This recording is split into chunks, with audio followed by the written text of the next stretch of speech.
एक महिन्यांपूर्वी सुप्रिया सुळे यांचे व्याही हे संघ परिवारातील असल्याची बातमी आली आणि तेव्हाच अरुण लखानी हे नाव महाराष्ट्राला माहीत झालं। इतके दिवस अख्खं कुटुंब संघ परिवारात असूनही लखानींच्या राजकीय आयुष्यात समृद्धी यायला सुरुवात झाली ती पवार कनेक्शन जुळल्यानंतर। कारण 2-1 महिन्यांपूर्वीच लखानींची भाजपनं पुन्हा एकदा प्रदेश सहकोषाध्यक्ष म्हणून नियुक्ती केली। आता याच नागपूरकर लखानींना भाजपनं वर्धा, चंद्रपूर, गडचिरोली विधानसभा मतदारसंघातून तिकीट दिलंय आणि पहिल्याच निवडणुकीत प्रचंड पैसेवाले लखानी विजयी झालेत आणि तेही बिनविरोध।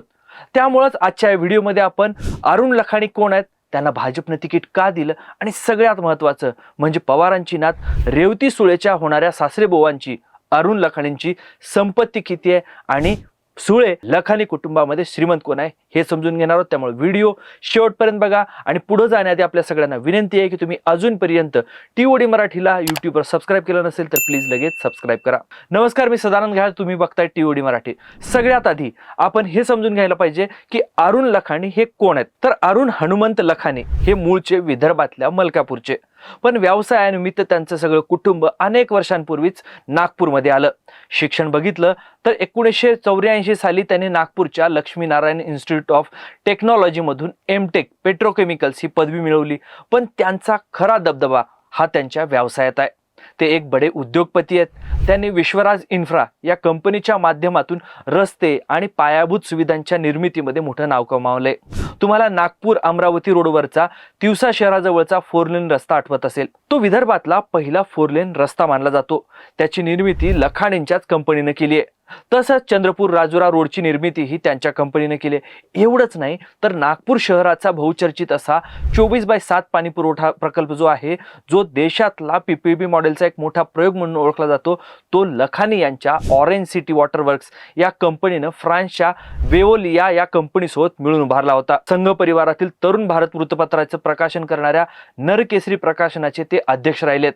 तसंच महाराष्ट्र बॅडमिंटन असोसिएशनचेही ते अध्यक्ष आहेत सध्या। मग लखानींना भाजपनं तिकीट का दिलं, तर वर्धा, चंद्रपूर आणि गडचिरोली या 3 जिल्ह्यांचा मिळून हा मतदारसंघ आहे।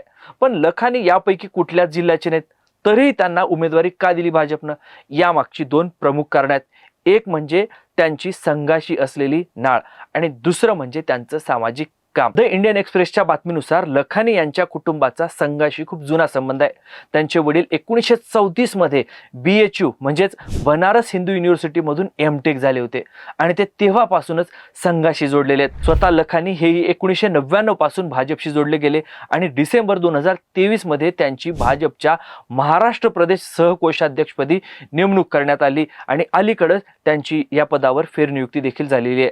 सामाजिक कामाचा जर विचार केला तर संघाशी संबंधित असलेल्या लक्ष्मणराव मानकर ट्रस्टचे ते 2016 ते 2026 पर्यंत म्हणजे जवळपास 10 वर्ष अध्यक्ष होते। या ट्रस्टच्या माध्यमातून विदर्भातल्या आदिवासी भागामध्ये जवळपास 500 ते 1000 एकल शिक्षक शाळा चालवल्या जातात। त्यामुळे आपला या आदिवासी पट्ट्यात चांगला संपर्क आहे असा लखानींचा दावा आहे। त्याच्यासोबतच आणखी एक मुद्दा येतो, तो म्हणजे लखानी यांच्या सोबत असलेलं आर्थिक बळ।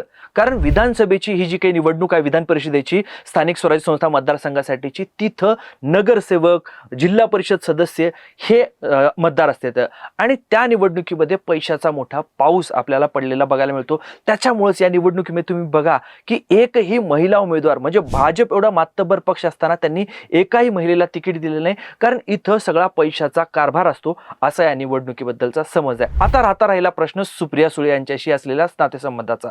तर लखानींचा मुलगा हा बॅडमिंटनपटू सारंग आणि सुळेंची मुलगी रेवती यांचा साखरपुडा झाला काही दिवसापूर्वी आणि 20 जूनला येत्या काही दिवसामध्ये 20 जून 2026 ला त्यांचं लग्न होणार आहे। लखानींना उमेदवारी मिळाली तेव्हा सुप्रिया सुळेंनी स्वतःहून स्पष्ट केलं की अरुण भाईंची राजकीय विचारधारा आणि आमचे कौटुंबिक संबंध यांचा काहीही संबंध नाही, त्यांनी त्यांचं राजकारण करावं, आम्ही आमचं करू। स्वतः लखानी यांनीही राजकारण आणि नातेसंबंध वेगळं असल्याचं स्पष्ट केलंय। मग अरुण लखानींची संपत्ती किती, हा या व्हिडिओतला सगळ्यात महत्त्वाचा मुद्दा आहे। निवडणूक लढवणारा उमेदवार मग तो विधानसभेचा असो की लोकसभेचा, त्याला आपली संपत्ती निवडणूक आयोगाला प्रतिज्ञापत्रावर लिहून द्यावी लागते। अरुण लखानी यांनी 29 मेला विधान परिषद निवडणुकीसाठी जो अर्ज भरला होता त्याच्यासोबत शपथपत्र निवडणूक आयोगाकडे सादर केलं। या अधिकृत फॉर्म 26 नुसार आपण लखानी यांच्या संपत्तीचा एक्सरे करणार आहोत. सुरुवातीलाच आपण लखानींच्या उत्पन्नाचा सोर्स काय ते समजून घेऊ. निवडणूक आयोगाकडे दिलेल्या प्रतिज्ञापत्रानुसार लखानी आणि त्यांच्या पत्नी वंदना हे दोघंही बिझनेस मॅनेजमेंट या व्यवसायात आहेत. 2024-25 या प्राप्तिकर विवरणपत्रानुसार अरुण लखानी यांचं स्वतःचं वार्षिक उत्पन्न तब्बल 21,63,88,100 रुपये इतकं आहे. तर त्यांच्या पत्नी वंदना यांचं वार्षिक उत्पन्न 4,41,52,460 रुपये इतकं आहे. म्हणजेच रेवती सुळेच्या सासू सासऱ्यांचं वार्षिक उत्पन्नच तब्बल 26 कोटी रुपये इतकं आहे. मग हातात रोकड किती आहे दोघांच्या? इतक्या संपत्तीचे धनी असलेल्या लखानींकडे निवडणूक लढवत असताना हातात केवळ 19,656 रुपये होते. तर त्यांच्या पत्नीकडे 16,062 रुपयांची रोकड होती. लखानींकडे रोकड कमी असली तरी त्यांच्या बँक खात्यात मात्र प्रचंड मोठी रोकड आहे. म्हणजे ऑफलाईन पैसा नसला, कमी असला तरी ऑनलाईन प्रचंड पैसा आहे. लखानींच्या नावे वेगवेगळ्या बँकांमध्ये मिळून तब्बल 6,23,98,380 रुपयांची संपत्ती आहे. तर पत्नी वंदना यांच्याही वेगवेगळ्या खात्यांवर 1,77,16,648 रुपये जमा आहेत. दोघांच्या बँक खात्यामध्ये एकूण 7 कोटी रुपये आहेत. मग शेअर्स आणि गुंतवणुकीमध्ये किती पैसा टाकलाय? तर लखानी हे एक यशस्वी उद्योजक म्हणून ओळखले जातात. त्यांची मोठी गुंतवणूक शेअर्स आणि म्युच्युअल फंडामध्ये आहे. लखानींच्या नावावर बॉन्ड, शेअर्स, म्युच्युअल फंडमध्ये एकूण 10,06,00,000 रुपयांची गुंतवणूक आहे. विशेष म्हणजे त्यांच्या पत्नी वंदना लखानी यांची या क्षेत्रातली गुंतवणूक पतीपेक्षा जास्त म्हणजे तब्बल 15,81,32,297 रुपये इतकी आहे. गुंतवणुकीच्या बाबतीत रेवती रुळेंच्या सासूबाईंची आघाडी आहे. याशिवाय पोस्टाच्या वेगवेगळ्या बचत योजना आणि LIC यामध्येही अरुण लखानींचे 6,77,00,000 रुपये आहेत आणि पत्नीचे 5,30,00,000 रुपये गुंतवलेले आहेत. मग दोघांकडे गाड्या आणि सोनं नाणी किती आहे? अरुण लखानींच्या निवडणूक प्रतिज्ञापत्रातली सगळ्यात इंटरेस्टिंग गोष्ट इथंच सापडते. कारण कोट्यवधींची संपत्ती असतानाही अरुण लखानी किंवा त्यांच्या पत्नीच्या नावावर स्वतःची साधी एकही गाडी किंवा विमान किंवा जहाजही नाही. म्हणजे वाहनांच्या बाबतीत लखानी कुटुंब किती गरीब आहे असा प्रश्न आता तुम्हाला पडला असेल तर त्याचं उत्तर तुम्हीच कमेंट बॉक्समध्ये नक्की द्या. आणि सोन्याचा विचार केला तर मात्र अरुण लखानींकडे जवळपास 4,13,18,000 रुपयांचं सोनं, नाणं, चांदी आणि हिऱ्याचे दागदागिने आहेत. यात सोन्याचे दागिने आणि 45 किलो चांदीचाही समावेश आहे. तर त्यांच्या पत्नीकडे तब्बल 8,13,000 रुपयाचे दागिने आहेत. म्हणजे दोघांकडे मिळून तब्बल 12.5 कोटी रुपयांचं सोनं नाणं आहे. मग दोघांकडे एकूण मालमत्ता आणि दोघांवर किती कर्ज आहे? तर बँक बॅलन्स, शेअर्स, दागिने हे सगळं मिळून अरुण लखानींच्या नावे 45,28,00,000 रुपयांची जंगम मालमत्ता आहे. तर पत्नी वंदना यांच्या नावे 30,99,84,000 रुपयाची जंगम मालमत्ता आहे. स्थावर मालमत्तेचा म्हणजे अचल संपत्तीचा विचार केला तर लखानी यांच्याकडे मलकापूर, कळमेश्वर, भिवकुंड इथं शेतजमिनी आहेत. नागपूरमध्ये व्यावसायिक आणि निवासी इमारती आहेत आणि या सगळ्यांचा आजचा बाजारभाव काढला तर जवळपास 24,78,000 रुपये इतकी त्यांची किंमत होते. तर पत्नी वंदना यांच्या नावे तब्बल 36,05,13,000 रुपयांची स्थावर मालमत्ता आहे. यात मुंबईच्या मलबार हिल मधल्या अतिशय महागड्या पृथ्वी अपार्टमेंट आणि Narayan Dabholkar cooperative housing society मधील फ्लॅटचा समावेश आहे. कर्जाच्या रकण्यात अरुण लखानी यांच्यावर ऍक्सिस बँकेचं एकूण 2,02,72,000 रुपयांचं गृहकर्ज होम लोन आहे. म्हणजे बघा, कोट्यवधींचा धनी असतानाही कर्ज काढून घर बांधावं लागलं. तर वंदना लखानी यांच्यावर 13,66,63,000 रुपयांचं कर्ज आहे. विशेष म्हणजे पत्नीवरचं हे जे काही कर्ज आहे ते कुठल्या बँकेचं नाही तर त्यांनी स्वतःचे पती अरुण लखानी यांच्याकडूनच हे अनसिक्युअर्ड लोन म्हणजे विनातारण कर्ज घेतलंय.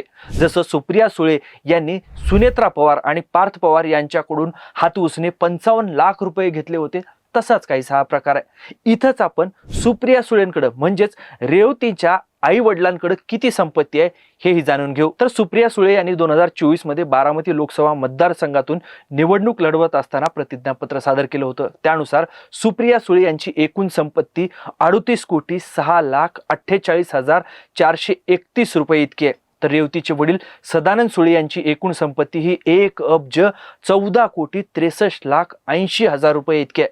मग दोन्ही कुटुंबामध्ये श्रीमंत कोण आहे? तर दोन्ही कुटुंबाच्या संपत्तीची तुलना केली तर लखानी दाम्पत्याच्या नावावर 1,36,34,00,000 रुपये इतकी एकत्रित एकूण संपत्ती आहे. तर सुळे दाम्पत्याकडे 1,52,70,00,000 रुपयांची एकत्रित एकूण संपत्ती आहे. म्हणजेच संपत्तीच्या बाबतीत रेवतीचे आई बाबा हे लखानींपेक्षा केवळ 16 कोटी रुपयांनी अधिक श्रीमंत आहेत. थोडक्यात काय तर जंगम आणि स्थावर मालमत्ता एकत्र केली तर अरुण लखानी आणि त्यांच्या पत्नीची एकूण संपत्ती 135 कोटीच्याही वर जाते.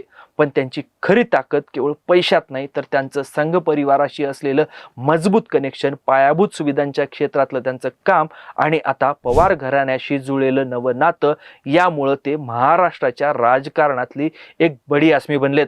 या समीकरणामधून आता रेवती सुळेही राजकारणात उतरणार का, नागपूरची खासदार होणार का, हे बघावं लागेल. पण अरुण लखानी आणि पवार कुटुंबाच्या या नव्या राजकीय आणि कौटुंबिक समीकरणाबद्दल, त्यांच्या या संपत्तीबद्दल आणि कोट्यवधींचा धनी असूनही स्वतःच्या नावावर साधी मोटार गाडीही नसल्याबद्दल तुमचं मत काय, कमेंट बॉक्समध्ये नक्की सांगा. हे माहितीपूर्ण विश्लेषण तुम्हाला आवडलं असेल तर व्हिडिओला लाईक करा, व्हिडिओ मित्रमंडळींना शेअर करा आणि अशाच विश्लेषणासाठी आपल्या TOD मराठी चॅनलला यूट्यूबवर सबस्क्राईब करायला विसरू नका. तसंच सोशल मीडियावर देखील फॉलो करा. हा व्हिडिओ शेवटपर्यंत बघितल्याबद्दल आपल्या सगळ्यांचे खूप खूप धन्यवाद.